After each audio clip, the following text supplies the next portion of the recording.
Hi everyone, this is Abdul Sattar and you are watching English with Sattar.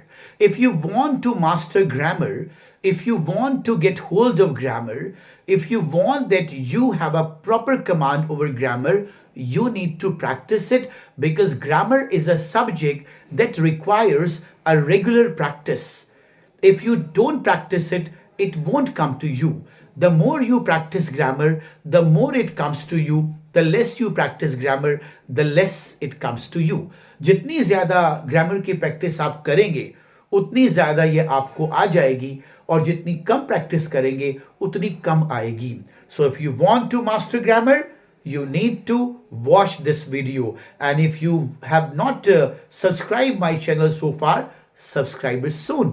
Okay, noun को हम समझते आए हैं. आज का हमारा टॉपिक है नाउन. और नाउन के बारे में जब हम बात करते हैं तो नाउन को हमने ऐसे समझा है कि noun is a name of a person, place और अ थिंग. यही डेफिनेशन पढ़ी है ना भैया आपने बचपन में अपने. Noun is a name of a person, place और a thing. Example Ram, Delhi, cow and book. बड़ी आसान से इसकी डेफिनेशन है and it is quite easy to understand it. Noun is a name of a person, किसी व्यक्ति का नाम, प्लेस किसी जगह का नाम और अ थिंग या किसी चीज का नाम होता है. सॉरी, पर्सन का नाम यानी कि आपका नाम, मेरा नाम, किसी भी व्यक्ति का नाम, किसी भी पुरुष का नाम, किसी भी लड़के का नाम, किसी महिला का नाम, किसी लड़की का नाम. तो जितने नाम हैं लोगों के वो नाउन्स होते हैं, राइट. और प्लेस यानी कि जगह का नाम, किसी भी गांव का नाम, किसी भी शहर का नाम, किसी भी जिले का नाम, किसी भी नदी का नाम, किसी भी कॉन्टिनेंट यानी महाद्वीप का नाम, किसी महासागर का नाम, किसी ओशन का नाम यानी कि राइट. और इसी तरह किसी दुकान का नाम, किसी स्कूल का नाम, किसी कॉलेज का नाम, वो सब के सब नाउन होते हैं. ठीक. प्लेस, थिंग मतलब चीजें, जो भी चीजें हमारे इर्द गिर्द हैं. Almirah is there, wall clock is there, table is there, LED is there, mobile phone is there, book is there, pen, pencil, right, notebook, book, ये सारी चीजें जो हैं ये थिंग्स में आती हैं. तो राम, दिल्ली, काउ, बुक, ये इसका एग्जाम्पल है. या इसे हम इस तरह से भी समझ सकते हैं, अगर आपको इसे नहीं रखना है तो हम एक लाइन में ये भी कह सकते हैं कि all the naming words are nouns. All the naming words, कुछ ऐसे वर्ड जो किसी का नाम लेते हो. कोई भी वर्ड जो किसी का नाम हो, चाहे वो किसी व्यक्ति का नाम हो, किसी प्लेस का नाम हो, किसी पर्सन का नाम हो, किसी भी थिंग का नाम हो, यानी जिस चीज को आप नाम दे सकते हैं. आसान लफ्जों में आप इसे इस तरह समझें कि जिस किसी चीज को भी आप नाम दे सकते हैं वो नाउन होता है, right. All the naming words are noun. I hope it is clear. इसमें अच्छी तरह से समझ में आपके आ गया होगा. हम आगे बढ़ते हैं थोड़ा सा आगे. इसमें जो इंपॉर्टेंट बात है समझने वाली और याद रखने वाली, और आई एश्योर यू कि अगर आप इस वीडियो को अच्छी तरह से देख लेंगे, समझ लेंगे, तो जिंदगी भर आपको फिर काइंड्स ऑफ नाउन के बारे में जानने की जरूरत नहीं रहेगी, लेकिन वीडियो को देखना पड़ेगा, राइट. इसलिए नहीं कि मेरा वॉच टाइम बढ़ेगा, इसलिए नहीं कि मेरे सब्सक्राइबर बढ़ेंगे, इसलिए कि आपको समझ में आ जाएगा, राइट. अगर वीडियो पसंद आए तो इसको लाइक करें, शेयर करें और चैनल को सब्सक्राइब करना मत भूलना. अदरवाइज आप आजाद हैं, पसंद करें ना करें, आपकी अपनी choice, right. Kinds of noun में सबसे पहले आता है प्रॉपर नाउन. प्रॉपर नाउन आपने सुना होगा. Proper noun is a name of a particular place, particular person, particular thing. I am talking particular, particular यानी कि खास, विशेष. इसकी खास बात यह होती है प्रॉपर नाउन की कि ये अपनी यूनिकनेस को बरकरार रखता है. यूनिकनेस कहते हैं कि जिसकी जो पहचान होती है उस पहचान से कोई मुकाबला नहीं कर सकता. उसका हम कोई कंपैरिजन नहीं दे सकते। फॉर एग्जाम्पल दिल्ली, भाई Delhi is a name of a city in India. Delhi एक नाम है एक शहर का, और दुनिया भर में दिल्ली का कोई मुकाबला नहीं कर सकता, यानी दिल्ली के नाम जैसा कोई और शहर नहीं है, अकेला है। हिंदुस्तान का एक शहर है जिसका नाम है दिल्ली, और दुनिया में कहीं भी दिल्ली नाम का कोई शहर नहीं है। फॉर एग्जाम्पल न्यूयॉर्क, ये भी एक शहर का नाम है, ये भी अकेला है, यूनिकनेस के साथ, कोई मुकाबला नहीं। One and only, one and only. Delhi is one and only, New York is one and only. इसी तरह एशिया, ये कॉन्टिनेंट का नाम है, एक महाद्वीप का नाम है जिसमें हम रहते हैं, आप रहते हैं, एशिया महाद्वीप, ये भी अकेला है। क्या कोई और एशिया महाद्वीप भी है? क्या एशिया महाद्वीप दो हैं? नहीं, एक ही है। फॉर एग्जाम्पल गंगा, गंगा नदी, गंगा भी एक ही है भाई दुनिया भर में, वो हिंदुस्तान में बहती है, हिंदुस्तान के शहरों से होकर बहती है। गंगा क्या दूसरी भी है? नहीं, दूसरी और नदियां हैं, यांगटीसी कियांग है, नाइल है, थेम्स है, ब्रह्मपुत्र है, कृष्णा है, कावेरी है, और नामों से हैं, लेकिन गंगा नाम की नदी सिर्फ एक ही मिलेगी आपको। यही तो यूनिकनेस है, इसीलिए इसको हम कहते हैं प्रॉपर नाउन। प्रॉपर नाउन की खास बात क्या होती है कि इसका कोई बदल नहीं होता है, यूनिकनेस, वननेस, और ये अपने साथ अकेला रहता है, यानी कि इसकी वननेस को, इसकी यूनिकनेस को आप चैलेंज नहीं कर सकते। प्रॉपर नाउन की खास बात ये होती है। इसी तरह से और एग्जांपल ले सकते हैं आप, जैसे नोकिया, नोकिया की चलो बात छोड़ते हैं, आजकल तो ओप्पो का जमाना है। Oppo is a name of a brand, और ओप्पो नाम का जो ब्रांड है उसका कोई रिप्लेसमेंट नहीं है। सैमसंग भी ऐसे ही है, Samsung is also like that, Samsung only name of one brand. या जिस कॉलेज में आप पढ़ते हैं, चाहे वो कॉलेज डीएवी है, चाहे वो कॉलेज एसडी है, चाहे वो कॉलेज कोई और है, किसी भी नाम से है, तो वो तो एक ही है ना। For example DAV inter college Muzaffarnagar, तो डीएवी इंटर कॉलेज मुजफ्फरनगर अपने में एक यूनिक कॉलेज है। हो सकता है मुजफ्फरनगर में ही कोई और डीएवी कॉलेज भी हो, लेकिन उसकी लोकेलिटी कोई और होगी, वो उसमें बच्चे कुछ और पढ़ते होंगे, उसमें टीचर कोई और होंगे, उसका प्रिंसिपल कोई और होगा, जाहिर सी बात है। इसी तरह से जो भी कॉलेज का नाम या स्कूल का नाम होता है वो अपने में यूनिक होता है। तो आपको जो बात याद रखनी है वो ये है कि प्रॉपर नाउन वही होते हैं जो अपनी यूनिकनेस के साथ खड़े रहते हैं, उनका कोई बदल नहीं होता है, राइट? उनका कोई बदल नहीं होता है। I hope you got my point. आपको ये जो मेरा पॉइंट है प्रॉपर नाउन के बारे में ये समझ में आ गया होगा। Now we come to the next one, that is called common noun. Common, common भाई नाम से ही मालूम हो रहा है, कॉमन नाउन। कॉमन नाउन किसे कहते हैं?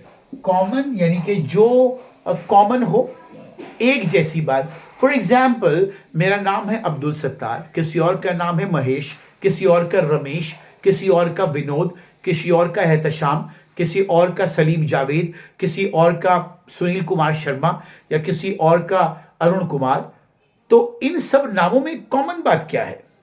भाई नाम तो व्यक्ति के अलग अलग हैं, लेकिन ये सब किसी मैन का नाम है।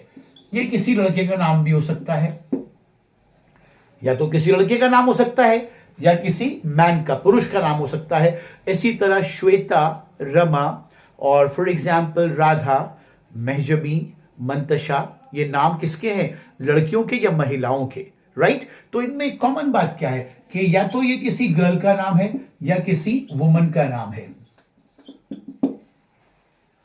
ठीक है? एक कमरे के अंदर 50 बच्चे बैठे हैं, there are 50 students sitting in the class, and the name of all the students are quite different. सब बॉयज की क्लास है और 50 नाम है, लेकिन उन 50 नामों में जो क्लास के अंदर बैठे हैं, एक कॉमन बात यह कि सबके सब बॉयज हैं। तो बॉय कैसा नाउन हुआ? ये कॉमन नाउन हुआ। लड़कियों की क्लास है, लड़कियों के 50 नाम है अलग अलग, पुष्पा, रमा, राधा, श्वेता या और कोई, लेकिन उनमें सब में कॉमन जो बात निकल कर आएगी कि ऑल आर गर्ल्स। तो गर्ल भी क्या हुआ? एक कॉमन नाउन हुआ।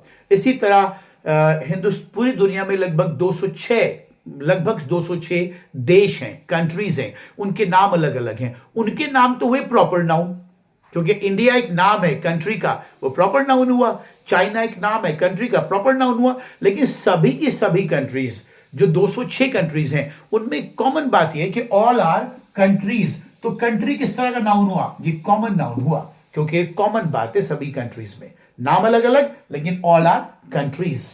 इसी तरह से डिस्ट्रिक्ट भी हो सकता है, डिस्ट्रिक्ट। इसी तरह से there are so many schools in the world. एक गांव में, एक शहर में, एक स्टेट में, एक कंट्री में बहुत सारे स्कूल्स होते हैं, उनके नाम अलग अलग होंगे लेकिन स्कूल एक कॉमन नाउन है। सबके सब क्या है? स्कूल है। तो स्कूल इसी तरह से एक कॉमन नाउन हुआ, राइट। इसी तरह car, there are so many brands of car, बहुत सारे नाम है। Maruti Suzuki is there, right, and there are a lot of names of the car. In the same way scooters, scooter के बहुत सारे ब्रांड नेम हैं, राइट। लेकिन उन सब में एक कॉमन बात होती है कि सबके सब कार होती हैं या सबके सब स्कूटर्स होते हैं। तो आई होप इसी तरह से एक टेबल आपके यहाँ पड़ी है, एक मेरे यहाँ पड़ी है, एक कॉलेज के अंदर पड़ी है, एक किसी ऑफिस से पड़ी है, लेकिन सबकी सब क्या है? टेबल है। इसी तरह चेयर है। मोबाइल के बहुत सारे ब्रांड्स हैं, for example Oppo is there, Nokia is there, Samsung is there, Redmi is there, but all are mobile phones. तो मोबाइल भी एक कॉमन नाउन ही हुआ। तो कॉमन नाउन मुझे लगता है कि इसमें कोई ज्यादा परेशानी वाली बात नहीं होनी चाहिए। कॉमन जो सब में कॉमन हो, for example, right. For example एक और एग्जाम्पल समझ लें आप, इसी तरह जैसे एलईडी के बहुत सारे ब्रांड है, सैमसंग की भी आती है एलईडी, इसी तरह से ओप्पो ने भी निकाल दी अपनी एलईडी, इसी तरह रेडमी ने भी निकाल दी अपनी एलईडी। तो एलईडी जो होती है वो भी एक कॉमन नाउन है। बाईसाइकिल, बाईसाइकिल, बाईसाइकिल हीरो की है, एटलस की है या और किसी ब्रांड नेम की है, तो ब्रांड नेम तो हुआ प्रॉपर नाउन। और जो कॉमन बात है बाइसाइकिल का होना, mobile, scooter, district, girl, woman, man, country. इसी तरह आपका कॉन्टिनेंट, बहुत सारे कॉन्टिनेंट हैं। कॉन्टिनेंट यानी कि महाद्वीप, महाद्वीप है ना भाई, Asia, Africa, north America, south America, Antarctica, Australia, ठीक। तो इनमें कॉमन बात क्या आई? कॉन्टिनेंट होना इनका सबका। तो कॉन्टिनेंट एक कॉमन नाउन हुआ, राइट। तो आई होप के ये पॉइंट भी आप समझ गए होंगे, कॉमन नाउन। अब हम बात करते हैं एक और नाउन की। आज हम नाउन पर ही बात करेंगे और आगे जो वीडियोस आएंगी वो भी नाउन पर ही आएंगी, क्योंकि नाउन में बहुत कुछ जानना, बहुत कुछ समझना जरूरी है। आज हम लेकिन काइंड्स ऑफ नाउन पर ही बात कर रहे हैं। थर्ड है इसमें मेटीरियल नाउन। मेटीरियल, मेटीरियल का मतलब होता है पदार्थ। जैसे कि प्लास्टिक है, प्लास्टिक, कॉपर है, तांबा, आयरन है, लोहा, स्टील है, जिंक है, ये सब धातुएं हैं। तो जितनी भी चीजें हैं, टी है, कॉफी है, ये भी पदार्थ ही हैं सारे के सारे। Plastic, copper, iron, steel, zinc, tea, coffee, ये सब क्या हैं? They are called material noun. They are called material noun. इसमें कुछ ज्यादा परेशान होने वाली बात नहीं है, बस जो पदार्थ होते हैं उनको हम आमतौर से मटेरियल नाउन की कैटेगरी में रखते हैं। आई hope it is clear now. इसके बाद जो दो नाउन्स आ रहे हैं ना, वो बड़े इंपॉर्टेंट है भाई। एक तो आपका है fourth, abstract noun. Abstract, abstract noun. What is this? Abstract noun. Abstract जिसका कोई शेप नहीं होता, जिसका कोई साइज नहीं होता, जिसको हम देख नहीं सकते, जिसको हम पकड़ नहीं सकते, जिसको हम छू नहीं सकते, बस सिर्फ महसूस कर सकते हैं। जैसे ऑनेस्टी, ईमानदारी। देखा है भाई ईमानदारी को आपने शेप और साइज में कि ये खड़ी है ईमानदारी? नो। इसी तरह कावडाइस, कावडाइस, कावडाइस कहते हैं बुजदिली। बुजदिली, डरना। एक होती है बहादुरी और एक होती है, इसको मैं लिख देते हैं, ब्रेवरी। ब्रेवरी, बहादुरी। बहादुरी को देखा है आपने कभी शेप और साइज में कि ये खड़ी है बहादुरी? उसको टच करके, उसको फील करके, उससे बात करके? नहीं। ब्रेवरी इंसान के अंदर होती है, बहादुरी इंसान के अंदर होती है। ये एक क्वालिटी है जिसको सिर्फ महसूस किया जा सकता है, डेमोस्ट्रेट किया जा सकता है, बहादुरी को दिखाया जा सकता है। कावडाइस कहते हैं क्या बताया था? बुजदिली, यानी कि डरना, डरना, भयभीत हो जाना, कावडाइस। इसको ही महसूस करा जा सकता है, इसको भी देखा नहीं जा सकता, पकड़ा नहीं जा सकता, बात नहीं करी जा सकती। ऑनेस्टी, ईमानदारी भी यही है। इसी तरह जस्टिस, जस्टिस कहते हैं इंसाफ। इंसाफ, इंसाफ नहीं मिलेगा कहीं आपको, उसको महसूस किया जा सकता है, उसको छुआ नहीं जा सकता, पकड़ा नहीं जा सकता, बातचीत नहीं की जा सकती, बस कहा जा सकता है कि भाई ये इसने इंसाफ की बात करी, ये इसने बिल्कुल सही बात करी, इंसाफ। तो इसको भी आप ऐसे ही कर सकते हैं। और इसमें एक और है हेट्रेड, नफरत। नफरत को मन के अंदर पाला जाता है लेकिन देखा नहीं जा सकता, देखा नहीं जा सकता, महसूस करने वाली चीज है। महसूस करने वाली या महसूस कराने वाली, it can be felt but it can not be seen. इसको हम देख नहीं सकते, हां महसूस कर सकते हैं, महसूस करा भी सकते हैं और महसूस कर भी सकते हैं। इसी तरह से सौरो है, सौरो कहते हैं उदासी, या हैप्पीनेस है, हैप्पीनेस कहते हैं खुशी। हैप्पीनेस, हैप्पीनेस खुशी, कोई नाच रहा है, कूद रहा है, हंस रहा है, यही हैप्पीनेस है भाई।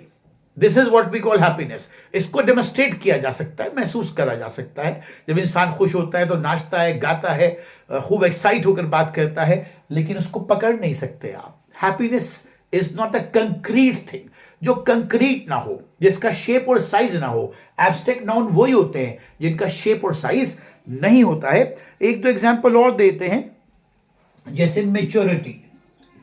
मेच्योरिटी कहते हैं परिपक्वता, कहते हैं ना भाई he is a very mature person, there is a maturity in this fellow. इसमें परिपक्वता है, तो परिपक्वता ये मेच्योरिटी जो है उसको भी पकड़ नहीं सकते हम, उसको भी छू नहीं सकते हम। Maturity there. र्यूमर, र्यूमर कहते हैं अफवाह, किसी के बारे में ऐसी खबर फैला देना झूठी सच्ची, तो वो होती है rumour. Rumour is also like that. तो ये एब्स्ट्रैक्ट नाउन के कुछ एग्जाम्पल्स हैं। और जैसे स्किल है, कुशलता किसी काम को करने की। सेटिस्फेक्शन है, सेटिस्फेक्शन कहते हैं संतुष्टि को। या एबिलिटी है, योग्यता। ये भी एक, ये सारी वो चीजें हैं जिनको आप महसूस कर सकते हैं लेकिन पकड़ नहीं सकते, इनसे बात नहीं कर सकते, इनका कोई शेप और साइज नहीं होता है। तो it's a very important noun, इसको जरा ध्यान से देखें आप, राइट। इसके बहुत सारे एग्जाम्पल्स हैं, मैंने कुछ एग्जाम्पल्स यहां पर आपके सामने रखे हैं। Now we come to the next one, the last one in fact, and that is the collective noun. Collective noun, fifth, collective noun. Collective, भाई कलेक्टिव नाउन के तो नाम से ही मालूम हो रहा है, कलेक्शन, इकट्ठा जो हो जाता है, कलेक्शन किसी चीज का। अब हर चीज के कलेक्शन को हम कलेक्शन तो नहीं कह सकते ना। हर चीज के कलेक्शन को जब कोई भी चीज इकट्ठे हो जाती है तो उसको एक ही नाम तो ही दे सकते कलेक्शन, उसका अलग अलग नाम होगा। जैसे एग्जाम्पल, द स्वार्म ऑफ बीज, जो मक्खियां होती हैं, मधुमक्खी या मक्खियां, उनके झुंड को हम कहते हैं स्वार्म ऑफ बीज, यानी मधुमक्खियों का झुंड। इसी तरह से a band of musicians, musicians, जो म्यूजिशियंस होते हैं, ये सी है, जो म्यूजिशियंस होते हैं, जब कोई कॉन्सर्ट परफॉर्म कोई करता है, कोई गाता है, तो कई लोग बजाते भी हैं। कोई तबला बजाता है, कोई हारमोनियम बजाता है, कोई गिटार बजाता है, और बहुत सारे, कोई माउथ ऑर्गन बजाता है, राइट, कोई कुछ और बजाता है, तो पूरा ग्रुप होता है। तो that is called the band of musician. क्या कहलाता है? Band of musician. इसके अलावा अ गैंग ऑफ रॉबर्स, डाकुओं का झुंड। डाकुओं के ग्रुप को हम कहते हैं, ये ग्रुप है सारे के सारे, these are the groups in fact. और जो ग्रुप होता है वो कलेक्टिव नाउन कहलाता है। जो ग्रुप में होगी ना चीज, वो कलेक्शन होगा ना उसका, इकट्ठा। तो अब गैंग ऑफ रॉबर्स, जो डाकू होते हैं, उसके झुंड को हम कहते हैं अ गैंग ऑफ रॉबर्स। इसी तरह से अ बेबी ऑफ गर्ल्स या वुमन, लड़कियों का झुंड या महिलाओं का झुंड, एक जगह इकट्ठी खड़ी हुई हैं, वहां बात कर रही हैं। ग्रुप यानी कि 5, 7, 10, 20 इस तरह, that is called a baby of girls, right. इसके बाद आता है आपका अ फ्लाइट ऑफ बर्ड्स, चिड़ियों की उड़ान। ग्रुप में उड़ती हैं चिड़ियां, जो आसमान में परिंदे होते हैं, they always take flight in group. तो a flight of birds, a flight of bird का मतलब जब आप ये कहेंगे फ्लाइट ऑफ बर्ड, तो उसमें बहुत सारी चिड़ियां शामिल हैं, वो एक ग्रुप है, किसका? चिड़ियों का। इसी तरह से अ क्राउड ऑफ पीपल, लोगों की भीड़, अ क्राउड ऑफ पीपल। बाजार में आप जाते हैं ना, कहते हैं बड़ी भीड़ थी बाजार में, तो भीड़ क्या है? क्राउड है वो क्या है? Basically crowd. कुछ और लिखता हूं नाउंस, देखो, अ क्राउड ऑफ पीपल यानी कि लोगों की भीड़, लोगों का झुंड। A bundle of sticks, a bundle of sticks, लकड़ियों का या डंडों का एक समूह एक जगह इकट्ठा कर देते हैं। आज भी जो प्रिमिटिव इलाके हैं, जो गांव के इलाके हैं, वहां पर लोग जंगल में जाकर लकड़ी को इकट्ठा करते हैं, जिससे कि उस लकड़ी को चूल्हे में जलाकर खाना बना सके। तो that is called the bundle. इकट्ठा करके बांध लेते हैं, bundle of sticks, that is called bundle of sticks. A pack of Wolves, a pack of Wolves, भेड़ियों का झुंड। भेड़िए जो है वो झुंड में रहकर ही शिकार करते हैं, अकेले तो नहीं कर पाते, वो कर भी लेते हैं, कमजोर को कभी शिकार कर लेते हैं किसी कमजोर का। अ पैक ऑफ वुल्व्स यानी कि भेड़ियों का झुंड। और ये आमतौर से जो कनिंग लोग होते हैं, जो धूर्त लोग होते हैं, जो मक्कार लोग होते हैं, और वो एक ही जगह होते हैं, यानी उनकी दोस्ती होती है, तो उसको भी कह सकते हैं पैक ऑफ वुल्व्स, कि ये लोग जो है ना, ये they are the pack of wolves, ये तो भेड़ियों का एक झुंड है। इसको वहां भी इस्तेमाल किया जा सकता है। और इसके अलावा a galaxy of stars, सितारों की जो महफिल होती है, जिसे हम कहकशा भी कहते हैं उर्दू में, और कॉन्स्टिलेशन भी कहते हैं। अ गैलेक्सी ऑफ स्टार्स, सितारे जब एक जगह होते हैं तो उसे हम गैलेक्सी कहते हैं, राइट। और इसके अलावा very important, very common, a bouquet of flowers. भाई किसी के यहां जाते हैं बर्थडे पर, शादी पर, तो उसे बुके देते हैं ना, इसमें टी साइलेंट होता है, इसे बुके कहते हैं। लिखा रहता है bouquet, it is not bouquet, it is bouquet. A bouquet of flowers, it is not flowers, it is flowers. Mind the pronunciation also, mind the pronunciation also. भाई अंग्रेजी सीखने के लिए आपको सब तरफ काम करना पड़ेगा, लफ्जों को भी सीखना पड़ेगा। You need to learn the words also, you need to learn the pronunciation also, you need to learn grammar also. So reading, writing, spelling and vocabulary, in 4 पर आपको काम करना पड़ेगा। एक आध एग्जाम्पल और देते हैं। अ कोयर ऑफ सिंगर्स, आपने देखा होगा झुंड बनाकर भी गाया जाता है, यानी कि एक सिंगर ना गाकर कई सिंगर एक साथ जब गाते हैं कोरस में, कोरस कहते हैं उसको, जब मिलकर गाते हैं। मॉर्निंग की जो प्रेयर होती है स्कूल्स में, वो भी तो एक कोयर ऑफ सिंगर्स ही होता है, वो भी तो गाने वाले ही होते हैं ना। प्रार्थना जो करते हैं, प्रेयर जो करते हैं, they are basically singers and they sing in unison, एक ही आवाज में, एक ही लय में बात गाते हैं वो, तो that is called the choir of singers. तो इतने सारे एग्जाम्पल दे दिए, इसके अलावा भी और बहुत सारे एग्जाम्पल्स हैं। There so many example. लेकिन हमने नाउन को कवर कर लिया है, लेकिन पूरा नहीं हुआ है। नाउन की कुछ और पहलुओं के बारे में we are going to talk about some other aspects of noun in the next video. So the last appeal, if you haven't subscribed my channel so far, subscribe it. Okay, goodbye till we meet again. Thank you. Bye bye.